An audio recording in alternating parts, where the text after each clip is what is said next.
So, mahal sa ko na isa, kaya di mo siya ganaghag. Karoon lang. So,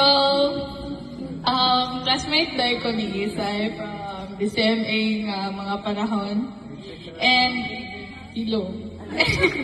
In behalf sa amo ang circle, I want to let everyone know is that Isa is such a good friend jud kaayo sa amo. Like, oh, yung ilo. So, butan jud si Isay, like, kanang, o niya, besides sa iyang kabuutan, kuhaan kay siya, comfort kay siya nga pagka-friend, kanang maka-ask ka sa iyang advices, and kanang feel ni mo nga lonely ka, nara iyang ka-joker sa gilid, magsige siya katawa.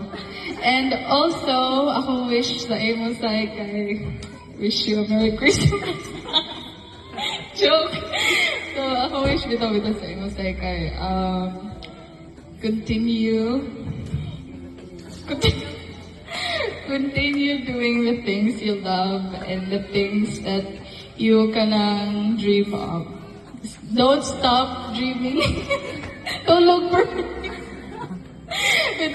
don't stop chasing your dreams. Kay kabalo ko si Isay kay ko adyo siya kanang passionate kani siya sa iyang mga gusto. Like even sa music, ganahan jud kayo siya mag-compose siya kanta, tapos send niya sa GC, i-BM niya. So, ano siya guys, all I can say is that Isay's existence is such a blessing to every one of us here. And, ay, sagiglo. So, without to end this message, kaya mag-OA na kaayo, happy birthday, Isay, and I hope that bisag magkalayo tag eskwelahan or unsa ba? O tagawa, nag-compose na po siya kanta.